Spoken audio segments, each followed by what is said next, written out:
हम इस एग्जांपल पे थे, हमने बोला था कि आपके पास P3 जो है उसके हमें कुछ एलिमेंट्स गिवन थे, ठीक है।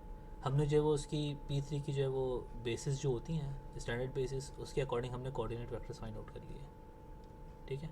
अब ये कोऑर्डिनेट वेक्टर्स हमने जो फाइंड आउट किए हैं, हमें ये चेक करना है कि अगर ये कोऑर्डिनेट वेक्टर्स आपके पास जो आ रहे हैं, लेट्स से 0 2 0 1 एंड 0 1 1 2,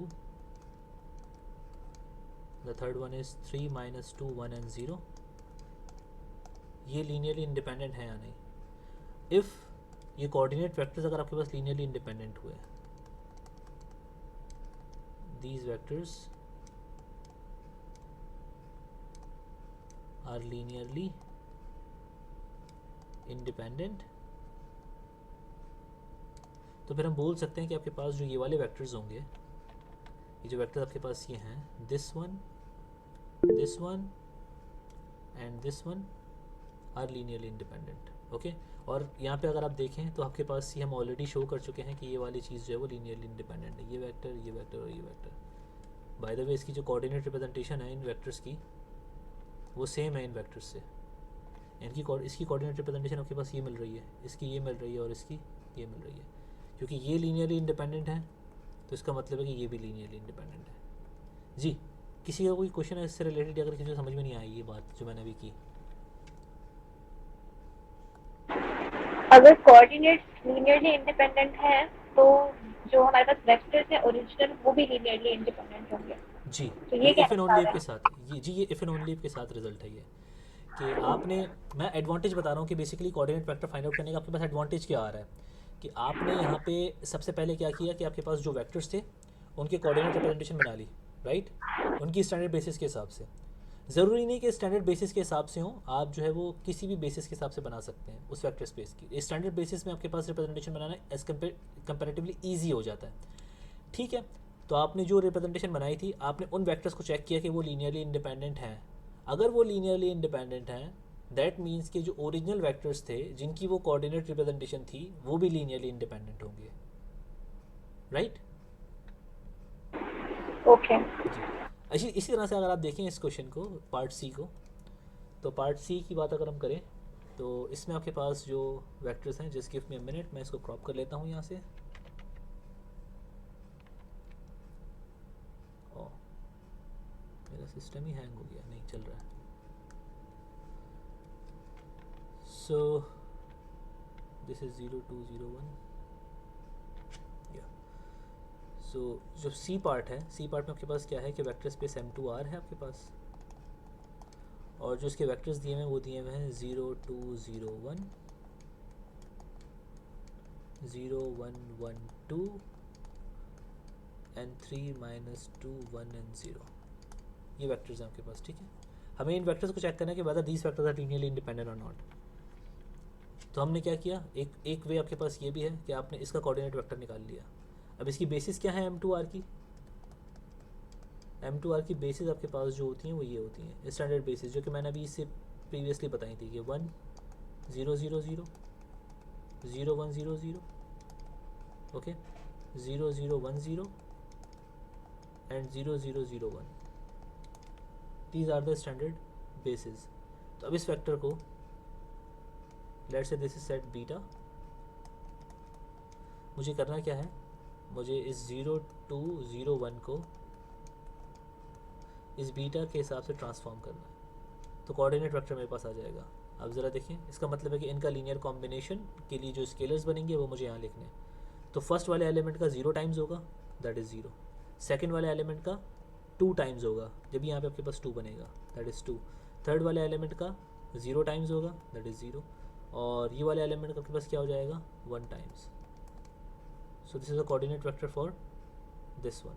सिमिलरली आपके पास जो 0 1 1 2 के लिए कोऑर्डिनेट वेक्टर बनेगा वो हो जाएगा आपके पास 0 1 1 2, और जो थर्ड वाले के लिए बनेगा कोऑर्डिनेट वेक्टर 3 -2 1 0। ये स्टैंडर्ड बेसिस हैं तो इसमें काम करना आसान है। अभी मैं एक एग्जांपल आप लोगों को करवाऊंगा जिसमें स्टैंडर्ड बेसिस नहीं होंगी, तो उसमें आपको समझ में आएगा कि इसमें इतना ईजी नहीं होता कोऑर्डिनेट वेक्टर फाइंड आउट करना, इतना ईजी आप लोगों को यहाँ पे जो है वो लग रहा है। and we know that these vectors are linearly independent. ये वेक्टर्स लीनियरली इंडिपेंडेंट हैं, तो इसका मतलब क्या होगा आपके पास, ये जो वेक्टर्स ये हैं आर लीनियरली इंडिपेंडेंट.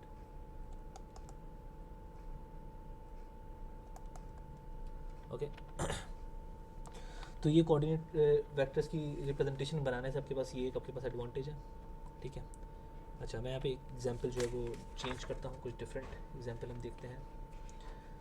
इसको हम लोग बोल देते हैं coordinate representation in weird basis. Coordinate vectors in weird basis, मतलब अजीब सी बेसिस हमारे पास है, स्टैंडर्ड नहीं है. फॉर एग्जांपल आपके पास एलिमेंट है 2 + 7x + x², और ये एलिमेंट है P2 का. Okay polynomials with at most degree 2, और बेसिस आपके पास जो दी हुई हैं वो यहाँ पे दी हुई हैं x + x², 1 + x² and 1 + x. तो ये आपके पास बेसिस हैं इसकी. ठीक है. अब ये बेसिस हैं आपके पास. इस वेक्टर को मुझे इन बेसिस के अकॉर्डिंग क्या करना है, वेक्टर जो है वो रिप्रेजेंटेशन जो है वो बनानी है. तो क्या करेंगे हम, क्या करते हैं इस वेक्टर को पिक करते हैं 2 + 7x बाय डेफिनेशन. इसका मतलब क्या होगा, scalar multiple of x + x² α2 times scalar multiple of the second vector plus scalar multiple α3 of the third vector. तो यहाँ से आपके पास जो α1 α2 α3 मिलेंगे आपको, वो कोऑर्डिनेट वेक्टर होगा. तो ज़रा देखिएगा इसको क्या किस तरह से कर सकते हैं हम. नहीं एक मिनट,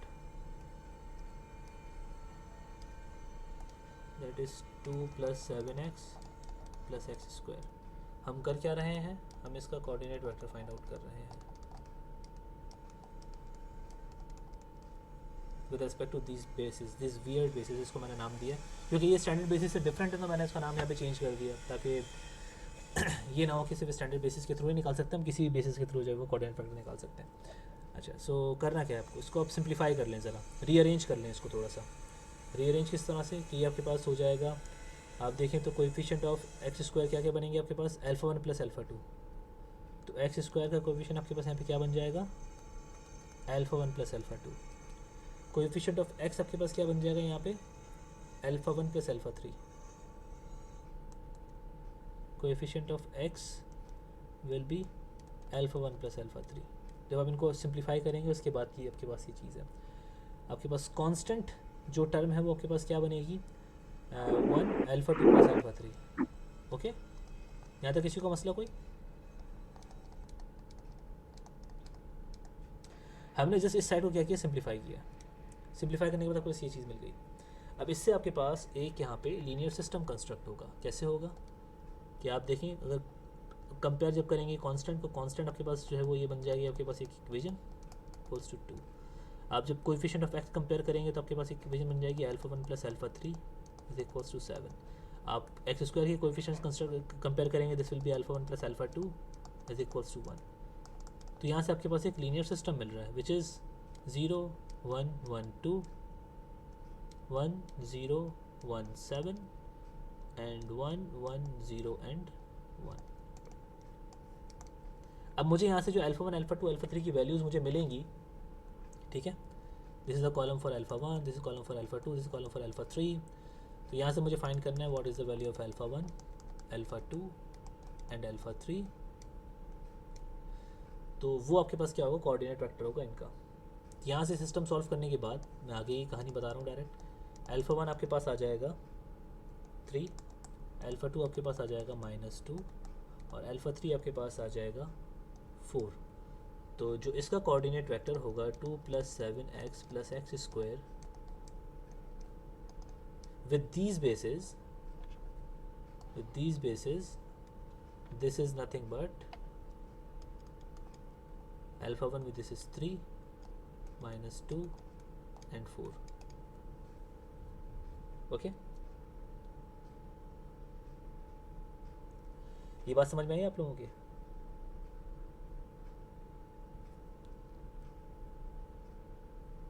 अगर नहीं आई तो प्लीज़ पूछ लें, क्योंकि जब हम वो फाइंड आउट कर रहे होंगे चेंज ऑफ बेसिस के लिए, हम यहाँ पे जब वो करेंगे मैट्रिक्स रिप्रेजेंटेशन, तो उसमें मसला ना हो आप लोगों को भी। ठीक है भाई। सो ये आपके पास एक और एग्जांपल थी जैसे हमने देखा कि भाई हमने किस तरह से जो है वो फाइंड आउट किया। अब यहाँ पे हम बात करते हैं चेंज ऑफ बेसिस मैट्रिक्स की।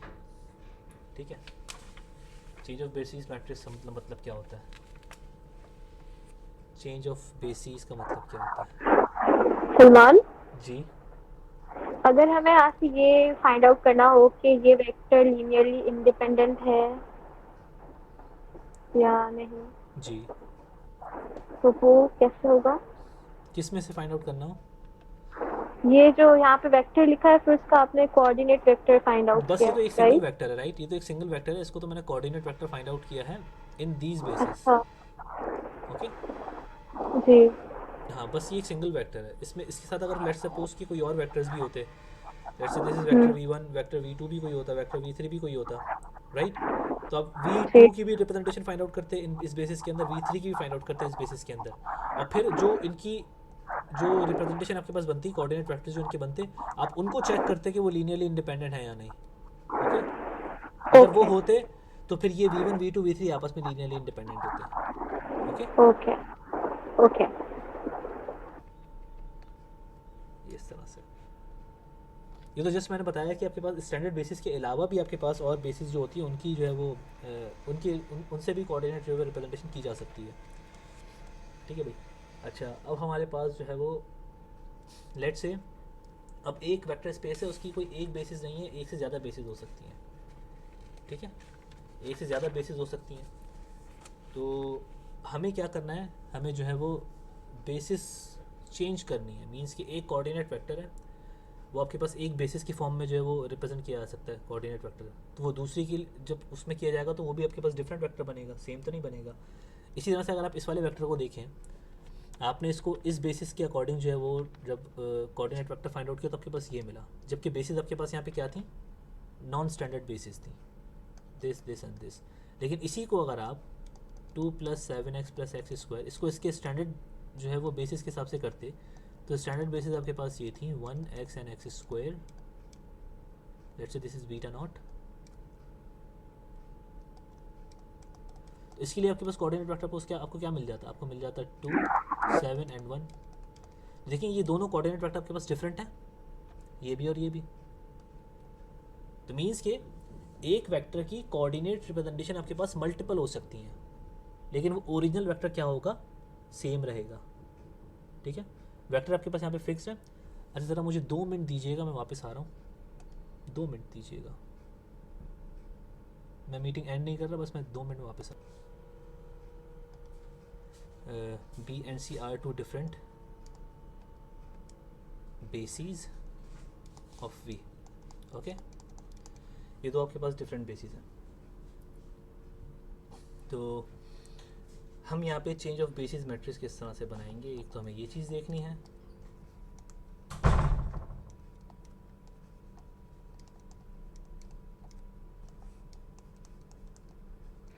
चेंज ऑफ बेसिस मैट्रिक्स, सो उसके लिए पहले यहाँ पे मैं कुछ जो है वो मैथमेटिकल उसकी जो है वो कंस्ट्रक्शन लिखूँगा यहाँ पे कि सपोज़ आपके पास वी एक वेक्टर स्पेस है।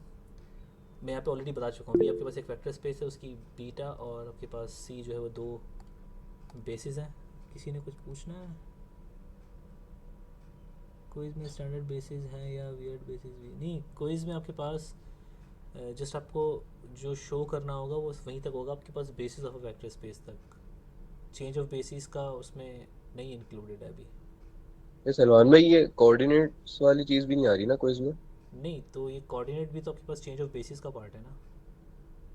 मतलब सिर्फ बेसिस को प्रूव करने तक का आ रहा है? जी, लीनियरली ठीक है, dependent independent basis of a vector spaces और स्पैनिंग, दैट्स इट। ठीक है, okay, thank you. Okay, so change of basis matrix आपके पास क्या होगा कि हमें इस मैट्रिक्स को मैं नाम दे रहा हूँ P, और हम चेंज कर रहे हैं फ्रॉम B टू C। इसका मतलब ये है कि फ्रॉम B टू C हम क्या कर रहे हैं, चेंज कर रहे हैं बेसिस को, ठीक है। तो ये आपके पास इसके जो एलिमेंट्स होंगे, let's say V1 V2 up till Vn, okay, vector space के एलिमेंट्स हैं। तो मुझे इनके कोऑर्डिनेट वेक्टर्स फाइंड आउट करने पड़ेंगे with respect to C, that is V1 C, okay. BC आपके पास कुछ बेसिस हैं, तो कोऑर्डिनेट वेक्टर आपके पास ये एक मिल जाएगा, V2 ये आपके पास कोऑर्डिनेट वेक्टर होगा। इसी तरह से आपके पास जो है वो ये n कोऑर्डिनेट वेक्टर्स आपको जो है वो क्या मिल जाएंगे, V1 V2 up till Vn के मिल जाएंगे। ये आपके पास एलिमेंट्स हैं वेक्टर स्पेस V के। अच्छा, तो आपके पास जो ये P C जो होगा वो बेसिकली ये कॉलम वेक्टर्स की फॉर्म में आप यहाँ पे इनको प्लेस कर दोगे।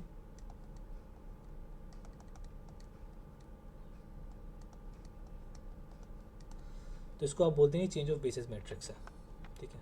एग्जाम्पल करवाऊंगा तो आप लोगों को जो है वो थोड़ा इसका क्लियर आइडिया हो जाएगा। जस्ट एक मिनट दीजिएगा मुझे, मैं आपको जो है वहाँ पे एग्जाम्पल कंस्ट्रक्ट करवाता हूँ। उसके बाद फिर हम इससे रिलेटेड और भी जो है वो चीज़ें देखेंगे कि उसका इन्वर्स का मतलब क्या होता है और उसको जो हम वेरीफाई किस तरह से करते हैं, जो क्लास में सारा काम होता है। So the first example, very basic example है।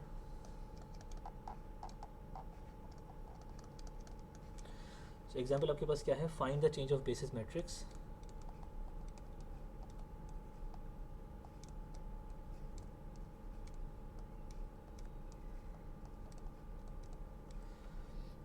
फ्रॉम, इसको नाम मैं दे रहा हूँ P from C to B and, बार बार मैं मिस्टेक कर रहा हूँ, from B to C for the bases B set आपके पास बेसिस का है x plus x square, 1 plus x square and 1 plus x, और C आपके पास जो है वो स्टैंडर्ड बेसिस हैं 1x एंड एक्स स्क्वेयर। तो ये आपके पास दो डिफरेंट बेसिस हैं किसकी, P2 की, ओके। वेक्टर स्पेस आपके पास ये P2 है। तो हमें change of basis matrix find out करना है पहले, और फिर हम क्या करेंगे, then find the coordinate vector of 2 plus 7x plus x square with respect to B, okay. कैसे करेंगे भाई, हम क्या करेंगे, हम सारे वेक्टर्स ये उठाएंगे और इनको ट्रांसफॉर्म कर लेंगे C के उसमें, मतलब with respect to C, okay. ये वेक्टर आपने उठाया और इसको C के रेस्पेक्ट से क्या कर लिया, कोऑर्डिनेट वेक्टर फाइंड आउट कर लिया। मतलब B को मुझे क्या करना है, मुझे सारे B वाले जितने वेक्टर्स हैं सारे उनको मैं जो है वो बेसिस C में क्या करूँगा, ट्रांसफॉर्म करूँगा। इसका मतलब क्या होगा कि मैं जो कंस्ट्रक्ट कर रहा हूँ यहाँ पे चीज़, वो कर रहा हूँ from basis B to C, okay. Basis B का एक वेक्टर मैंने लिया और उसको C के हिसाब से क्या कर लिया, कोऑर्डिनेट वेक्टर निकाल लिया, ठीक है। तो ज़रा क्या बनेगा कोऑर्डिनेट वेक्टर, अगर मैं इस एलिमेंट को इन बेसिस में क्या करूँ, ट्रांसफॉर्म करूँ, coordinate vector will be 0 1 1, right. मुझे ऐसा लग रहा है मैं सिर्फ अपने आप को पढ़ा रहा हूँ। कोऑर्डिनेट वेक्टर क्या मिलेगा, 0 1 1, ठीक है ना, या गलत बोल रहा हूँ मैं, कोई बता दे मुझे।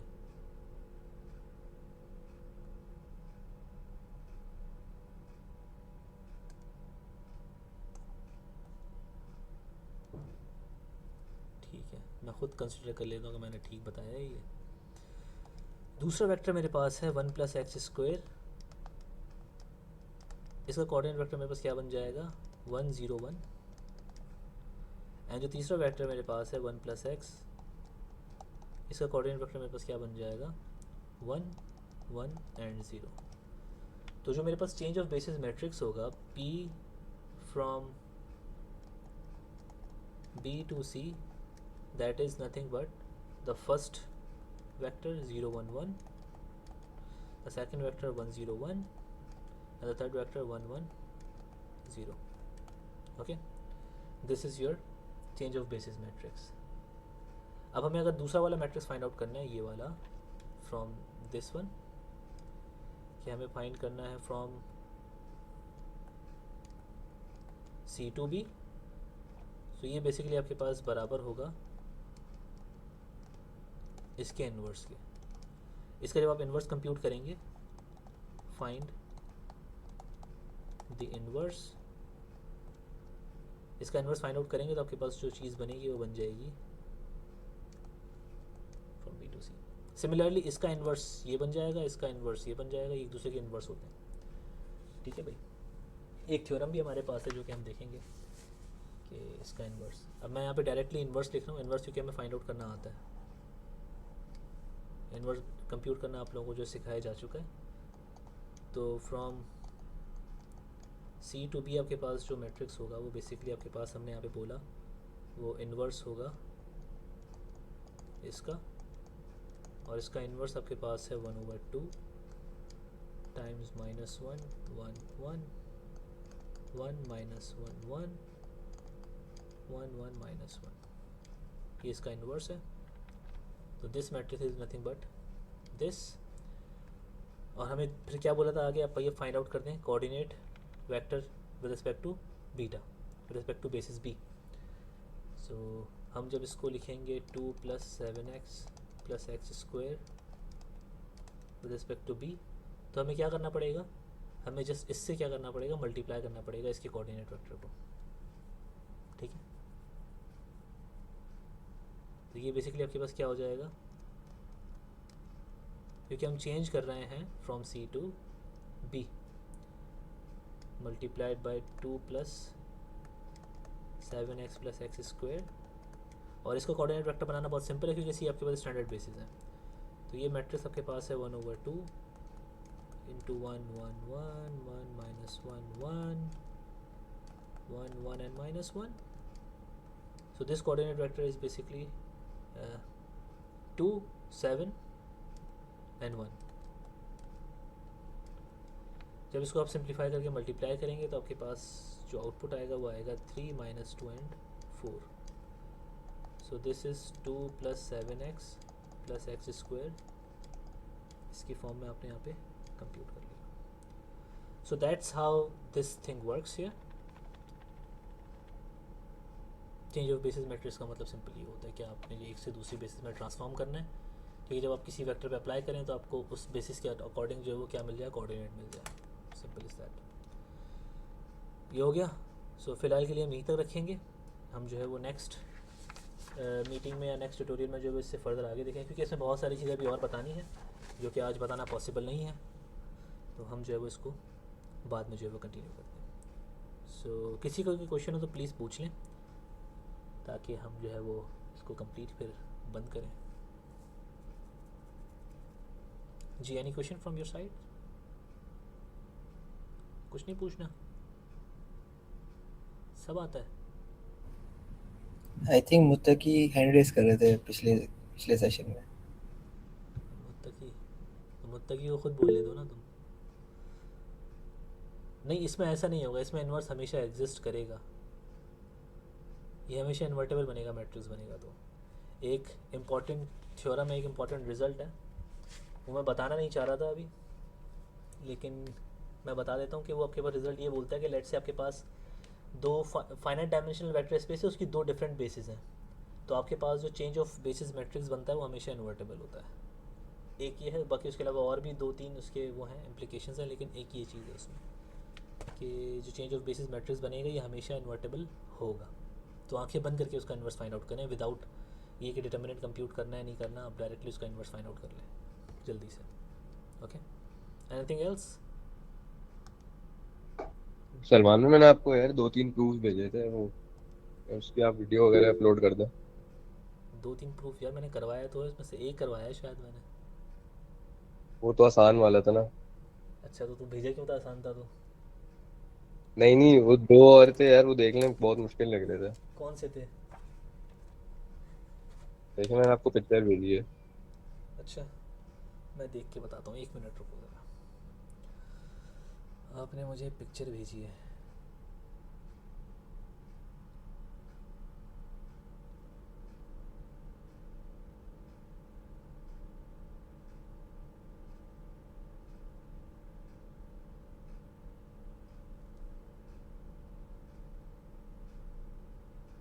एक मैसेज कर दो मुझे यार, तो बल्कि आ गया, हाँ तुमने मैसेज कर दिया। ये वाला मैंने करवा दिया। स्पेनिंग लैमा पूछ रहे हो आप? और दूसरा? अच्छा, ये दोनों हाँ वो कंबाइन है। ये लेमन और लेमन आई।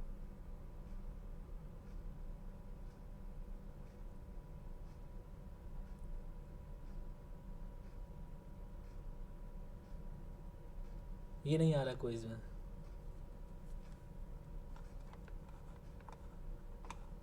फ़िलहाल के लिए। पक्की बात है। हाँ हाँ, पक्की बात है। अच्छा चल। ठीक है, सो मैं